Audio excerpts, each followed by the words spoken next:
England are taking on the All Blacks this weekend, folks, at Twickenham. I am still calling it Twickenham, even if the England players seem to be under instructions to use the sponsor name. Squad's been named by Steve Borthwick. It includes a few interesting selection calls. Henry Slade has been fast-tracked back into the 23. We see both Curries in the 23 and a 6-2 split. You'll be hoping there are no injuries in the midfield, but we'll go through it. You guys can let us know your thoughts on how you think this England selection is going to go.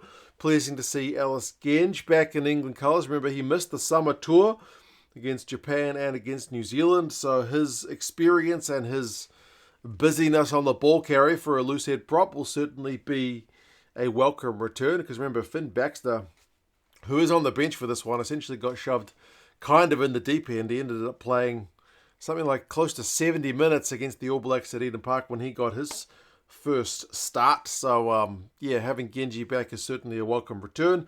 2 through 6 is basically the same side we saw play at Eden Park. Jamie George still captains the side at hooker, and Theo is still his replacement. I really like the way Borthwick is managing the minutes of Theo, because if you remember, as recently as the last World Cup, he didn't trust Dan to do much more than get a few minutes off the bench.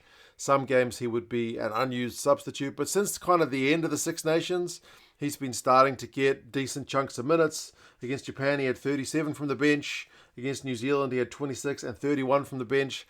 I think that's a better use, especially when you consider Jamie George is 34. And Theo is a pretty busy guy around the park, so having him actually get the faith of the coach to be that proper replacement who can get a good chunk of the game instead of just a few token minutes at the end is certainly better use out of him. Will Stuart continues on at tight head, and then one of the vice captains is Maro Itoje, alongside George Martin in the second row. So as I mentioned, that's the same.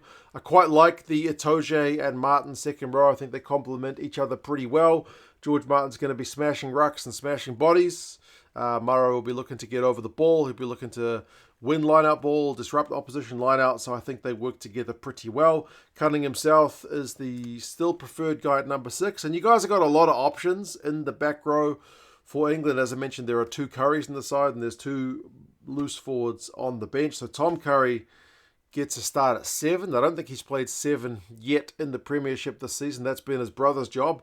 Tom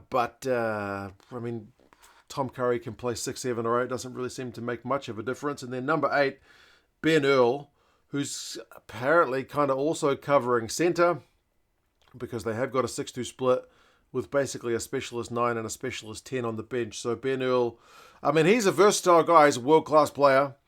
Made a heap of carries against the All Blacks in the game, like especially the Eden Park game. I think he had 22 carries, which is something pretty phenomenal.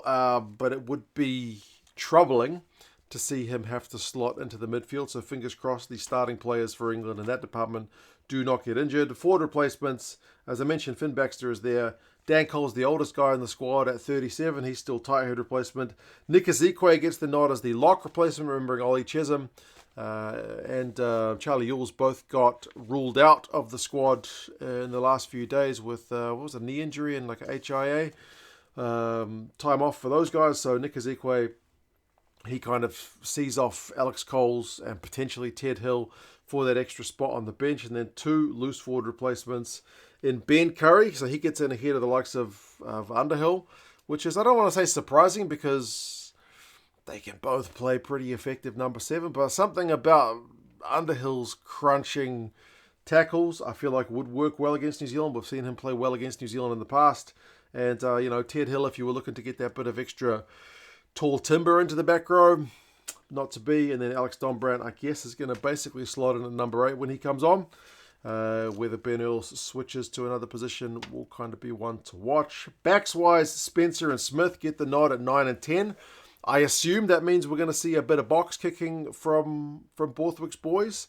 They do get a bit of criticism for kicking away a fair bit of ball, and they are a high-kicking team. But remember, when they played down here in New Zealand were also quite happy to put a bit of boot to ball. Smith will be looking to do the playmaking thing, which we know he can do. The midfield, as I mentioned, is the kind of interesting one with Slade at 13, who's played 54 or 55 minutes of Premiership rugby this season.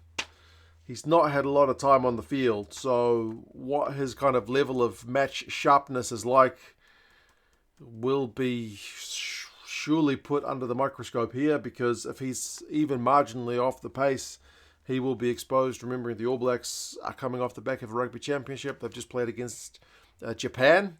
It'll likely be a different All Blacks midfield from the side that played Japan, but still, they should be relatively match sharp and battle hardened, having played a bunch of tests recently. And then Ollie Lawrence, who continues to play 12 for England, 13 for his club. Might have been nice to see him play 13. I don't know, you got Lozowski in the squad as well. After a long absence from England, duties from him. He's had a bit of rugby. I don't know. You might assume Slade's going to do a bit of kicking if he's in the squad at 13, because he's got a big old boot on him, but he didn't really kick much down here in New Zealand. That was largely left to the 9 and 10.